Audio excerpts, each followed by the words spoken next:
शिक्षा व्यक्ति के सामाजिक और राष्ट्रीय उन्नति का एक अनिवार्य तत्व है। इसी तथ्य को भारतीयों ने भली भांति समझा था। इसी कारण भारतीय सभ्यता के प्रारंभिक वर्षों से ही भारत में शिक्षा की उचित व्यवस्था की गई थी। वैदिक काल से ही भारतीय दर्शन, गणित, ज्यामिति, ज्योतिष शास्त्र, ललित कलाएं, राजनीति शास्त्र, साहित्य आदि सभी विषयों का अध्ययन करते थे। भले ही उस समय लिखित पुस्तकें नहीं थी, किंतु ज्ञान के भंडार हमारे गुरु थे, जो ज्ञान का एकमात्र स्रोत थे। उस समय के समाज में सबसे बड़ी यही चुनौती थी कि किस तरह मौखिक रूप से पीढ़ी दर पीढ़ी हमारे वेदों की मूल परंपरा को जीवित रखा जाए।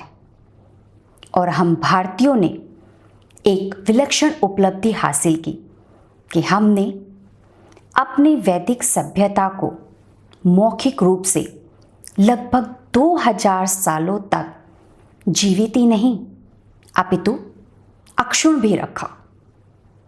भारतीयों की इसी विलक्षण विशेषताओं को श्री मैथिली शरण गुप्त ने अपने सुप्रसिद्ध काव्य भारत भारती में बहुत ही सुंदरता से चित्रित किया है। आइए सुनते हैं भारत भारती से ही एक अंश, हमारी विद्या बुद्धि। पांडित्य का इस देश में सब और पूर्ण विकास था। पांडित्य का इस देश में सब और पूर्ण विकास था, बस दुर्गणों के ग्रहण में ही अज्ञता का वास था। सब लोग तत्व ज्ञान में संलग्न रहते थे यहाँ। हाँ, व्याद भी वेदांत के सिद्धांत कहते थे यहाँ। जिसकी प्रभा के सामने रवि तेज भी फीका पड़ा, जिसकी प्रभा के सामने रवि तेज भी फीका पड़ा, अध्यात्म विद्या का यहाँ आलोक फैला था पड़ा। मानस कमल सबके यहाँ दिन रात रहते थे खिले, मानो सभी जन ईश की ज्योतिष छटा में थे मिले। समझा प्रथम किसने जगत में गुण सृष्टि महत्व को, समझा प्रथम किसने जगत में गुण सृष्टि महत्व को, जाना कहो किसने प्रथम जीवन मरण के तत्व को। आभास ईश्वर जीव का कैवल्य तक किसने दिया, आभास ईश्वर जीव का कैवल्य तक किसने दिया।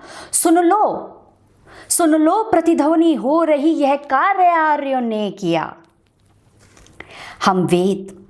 हम वेद वाको वाक्य विद्या ब्रह्म विद्या विज्ञ थे, नक्षत्र विद्या शस्त्र विद्या भूत विद्या भिज्ञ थे। निधि नीति विद्या राशि विद्या पितृ विद्या में बढ़े, सर्पादि विद्या देव विद्या दैव विद्या थे पढ़े। आए नहीं थे स्वप्न में भी जो किसी के ध्यान में, आए नहीं थे स्वप्न में भी जो किसी के ध्यान में। वे प्रश्न पहले हल हुए थे एक हिंदुस्तान में। सिद्धांत मानव जाति के जो विश्व में वितरित हुए, सिद्धांत मानव जाति के जो विश्व में वितरित हुए, बस भारतीय तपोवनों में थे प्रथम निश्चित हुए। थे योग बल से वश हमारे नित्य पांचों तत्व भी, मर्यत्व में वह शक्ति थी रखता न जो अमरत्व भी। संसार पथ में वह हमारी गति कहीं रुकती न थी, संसार पथ में वह हमारी गति कहीं रुकती न थी। विस्तृत हमारी आयु वह चिरकाल तक चुकती न थी।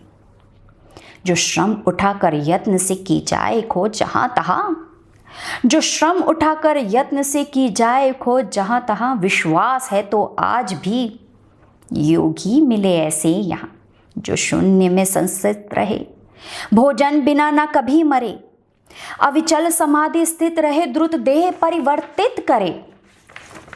हाँ, वह मने साक्षित्व विद्या की विलक्षण साधना, वह मैस्मरिज्म की महत्ता, प्रेत चक्राधना, आश्चर्यकारक और भी वे आधुनिक बहुवृद्धियां, आश्चर्यकारक और भी वह आधुनिक बहुवृद्धियां, कहना व्रथा है हमारे योग की लघु सिद्धियां।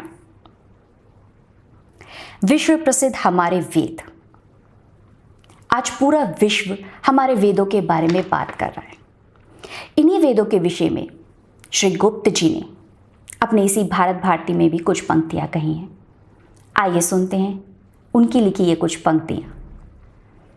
फैला यहीं से ज्ञान का आलोक सब संसार में, फैला यहीं से ज्ञान का आलोक सब संसार में, जागी यहीं थी जग रही ज्योति अब संसार में। इंजिल और कुरान आदि थे ना तब संसार में, इंजिल और कुरान आदि थे ना तब संसार में, हमको मिला था दिव्य वैदिक बोध जब संसार में।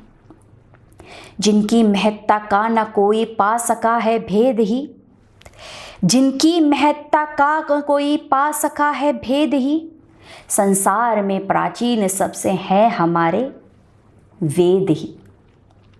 प्रभु ने दिया यह ज्ञान हमको सृष्टि के आरंभ में, प्रभु ने दिया यह ज्ञान हमको सृष्टि के आरंभ में, है मूल चित्र पवित्रता का सभ्यता के स्तंभ में। विख्यात चारों वेद मानो चार सुख के सार हैं, विख्यात चारों वेद मानो चार सुख के सार हैं, चारों दिशाओं के हमारे वे जय ध्वज चार हैं। विज्ञान गरिमायार हैं, विज्ञान के भंडार हैं, वे पुण्य पारावार हैं, आचार के आधार हैं। अंत में मैं यही कहना चाहूँगी कि शिक्षा का उद्देश्य जीविकोपार्जन नहीं है, अपितु हमारे पूर्वजों की परंपरा और संस्कृति की रक्षा करना ही शिक्षित व्यक्ति का सही कर्तव्य है।